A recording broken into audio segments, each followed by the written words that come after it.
বাবা মাকে নিয়ে যখন ওদের বাড়ি পৌঁছালাম তখন পড়ন্ত বিকাল। আমরা জার্নি করে প্রথমে বাস জার্নি করেছি, তারপরে ছোট টাটা সুমো গাড়ি করে জার্নি করেছি। রাস্তায় আমরা মোমো খেয়েছিলাম আর পরোটা খেয়েছিলাম। বাবা পরোটা খেয়েছিলাম, আমি মোমো খেয়েছিলাম, কারণ আমাদের লাঞ্চের ব্যবস্থা ওদের বাড়িতেই ছিল। তো আমাদের যেতে যেতে প্রায় বিকাল হয়ে গেছিল। তো আমরা যাওয়ার সঙ্গে সঙ্গে এলিনা আসলো, এসে আমাদের রুম দেখিয়ে দিল, আমরা কোন রুমে থাকবো সেই রুমটাও শেয়ার করে দিচ্ছি। তো একটা ঘরে আমি, বাবা, মা আর আমার বোন ছিলাম, আর একটা ঘরে আমার কর্তা আর আমার তাওই মশাই, মানে ভাইয়ের শ্বশুর, ওনারা দুজন ছিলেন। তো হ্যাঁ, তারপরে এলিনা এসে ঠান্ডা জল খাবো না গরম জল খাবো, কারণ ওখানটা তো ওয়েদার ঠান্ডা ঠান্ডা ছিল। তো তারপরে হ্যাঁ, আমরা যে মানে ওয়াশরুমের অনেক সিস্টেম এখন, কোন কল দিয়ে গরম জল বার হবে, কোন কল দিয়ে ঠান্ডা জল বার হবে। বাবার এই 83 বছর বয়সে পাহাড় ভ্রমণে অনেক স্মৃতি রয়ে গেছে। তার মধ্যে কিছু মানুষের এমন ভূমিকা থাকে, তাদের ভোলা যায় না। পাহাড়ি মেয়ে এলিনা, দার্জিলিংয়ের শিটং গ্রামের একটা ছোট্ট গ্রামের মেয়ে, তার যে কি মিষ্টি ব্যবহার যখন আমরা চলে আসি, তখন তার মায়াবী মুখটা কিছুতেই ভোলার না। বারবার টাটা দিচ্ছে। তারপর ওর সঙ্গে আমার পরিচয় হয়েছিল ওদের বাড়ি যখন যাই, সন্ধ্যাবেলায় বসে গল্প করেছিলাম, অনেকক্ষণ ধরে গল্প করেছিলাম। ওদের পাহাড়ি জীবনযাত্রা, ওর পড়াশোনা, ওর ভবিষ্যৎ প্ল্যান, ও কি করতে চায়, কিভাবে ওরা মানে সবকিছু ডিটেলসে। ও আমাকে নেপালি ভাষা শেখাচ্ছিল। আমার বাংলা, মাতৃভাষা বাংলা, আর ওর মাতৃভাষা নেপালি। তো আমাদের দুজনের হিন্দিতেই কথা হচ্ছিল। তো ওই 1 ঘন্টায় আমরা প্রচুর গল্প করেছি, আর এত বন্ধুত্ব হয়ে গেছে ওর সাথে। তো কিছু ছবি দেখলেই আপনারা বুঝতে পারবেন। আমরা ফ্রেশ হলাম, হওয়ার পরে পাহাড়ি ভিউ দেখে আমরা একদম অবাক হয়ে গেছি, এত সুন্দর। ওদের সামনের বাড়িটা হচ্ছে টিনের, আর পিছনে হচ্ছে পাকা বাড়ি। আমরা পাকা বাড়িটাই ছিলাম, আর টিনের সামনে বসার জায়গা কি সুন্দর, সামনে পাহাড়ি ভিউ। আমরা দেখে একদম অবাক হয়ে গেছি, এত সুন্দর জায়গায় এসেছি।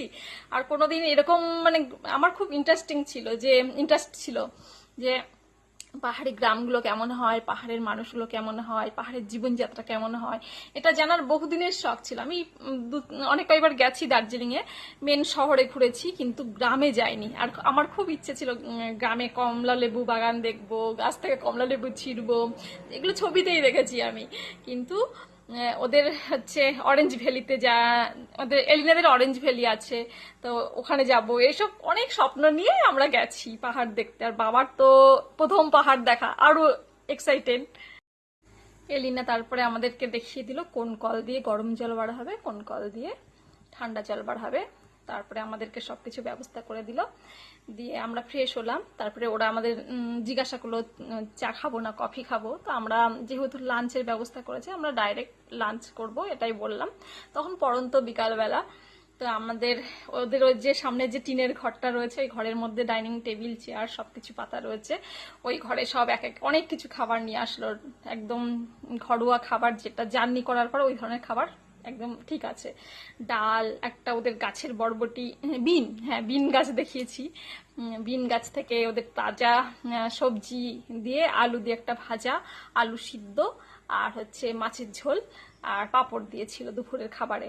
তারপরে আমরা খাওয়া দাওয়া করে একটু বসে সামনে এই পাহাড়ি ভিউটা এনজয় করছিলাম। তারপরে সন্ধ্যের দিকে এলিনা আসলো আমার কাছে। তারপর আমরা যখন বসে, আমি আর বোন গল্প করছিলাম, বাবাও পাশে বসেছিল গল্প করছিল।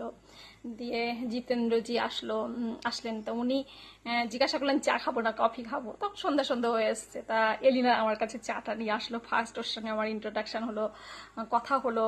তারপরে আমি জিজ্ঞাসা করলাম যে এলিনা, তোমাদের জীবনযাত্রা বলো, তুমি কোথায় পড়াশোনা করেছো, তুমি ভবিষ্যতে কি করতে চাও।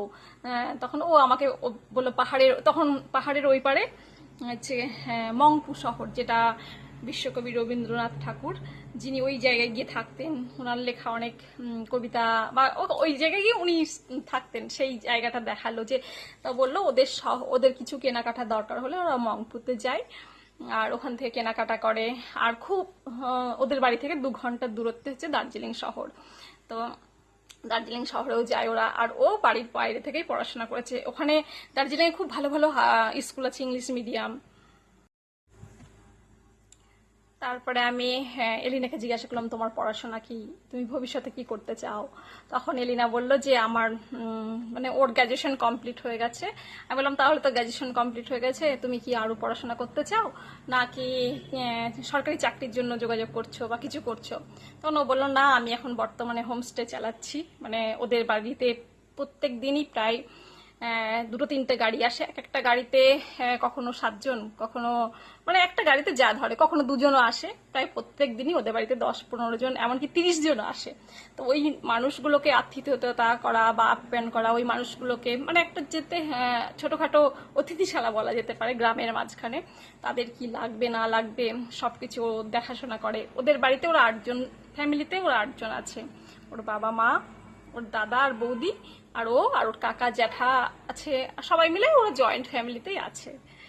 তো তারপর আমি এলিনাকে জিজ্ঞাসা করলাম তোমাদের যে যে পাহাড়ের মধ্যে বাড়ি, বেশ দূরে দূরে বাড়িগুলো, অনেকটা দূরে দূরে, তা ওরা বাজারে কিভাবে যায়, ওদের যাতায়াত ব্যবস্থা কি, ফোন করে ওলা উবের এসব বুক করা যায় বা র্যাপিডো বুক করা যায়, ওদের ওখানেও সেই সিস্টেম আছে। আমি তো এটা শুনে খুব মজা পেয়ে গেছি। তো বলে যে ফোনে বুক করলেই চলে আসে, তো ওদের যেখানে যা যাওয়ার ওরা চলে যায়।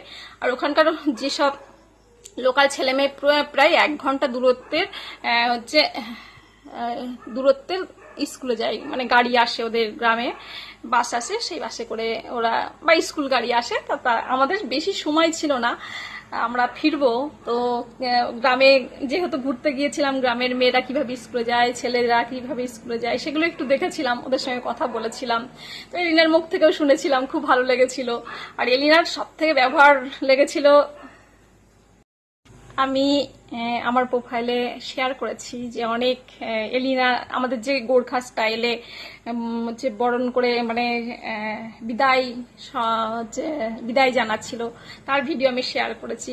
ওই ওই মুহূর্তটা সত্যি মানে যেমন আনন্দের আর তেমনি কষ্টেরও ছিল। তো ওটাও বেশ আমার খুব ভালো লেগেছিল। এলিনাকে আমি কোনোদিনই ভুলতে পারবো না। হ্যাঁ, কারণ ওর সঙ্গে আমার একটা মনের একটা আন্তরিকতা হয়ে গেছে, মিল হয়ে গেছে, বন্ধুত্ব হয়ে গেছে। তো আপনাদের কেমন লাগলো পাহাড়ি মেয়ে এলিনা সম্বন্ধে আমি যেটুকু সামান্য সময় ওর সঙ্গে আমার পরিচয় হয়েছে। তো আমার বাবার এই 83 বছর ভ্রমণ কাহিনীতে অনেক মানুষের অবদান আছে বা ভূমিকা আছে, সেগুলো আমি একটু একটু করে তুলে ধরবো। আর এই ভিডিওটা কেমন হচ্ছে বা এই গল্পগুলো আপনাদের ভালো লাগছে আমাকে অবশ্যই জানাবেন। এলিনার মা বাবার ব্যবহারও খুব মিষ্টি ব্যবহার। আর জিতেন্দ্রজি, ওনাকেও তো আমি আমার ভিডিওর মাধ্যমে তুলে ধরার চেষ্টা করেছি বা দেখানোর চেষ্টা করেছি, ওনারও প্রচন্ড ভালো ব্যবহার। তো বাবা এলিনার যখন বাবা চলে যায়, হ্যাঁ চলে আসি আমরা, বাবারও মন খারাপ হয়ে গেছিল এলিনাকে ছেড়ে আসতে। তো আমাদের সবারই মন খারাপ হয়ে গেছিল। তো আমার বেশি কষ্ট হচ্ছিল এলিনাকে যখন আমি ছেড়ে আসছিলাম। ওর যে টাটা দেওয়ার যে মুহূর্তটা, ওটা আমি কোনোদিনই ভুলতে পারবো না। তো যাই হোক বন্ধুরা, আমি আজকে এলিনাকে নিয়েই আপনাদের কিছু কথা শোনালাম, বা এলিনাদের মতো মেয়েদের জীবন কাহিনী কেমন, পাহাড়ি মেয়েরা কেমন, সেই সব নিয়ে আমি আলোচনা করলাম আজকের এই ভিডিওতে। তো আমি পরের ভিডিওতে আমার বাবার পাহাড় ভ্রমণের আরো অনেক অনেক গল্প জমে রয়েছে, সেগুলো আপনাদের সঙ্গে একটু একটু করে শেয়ার করব। Tata, bye bye.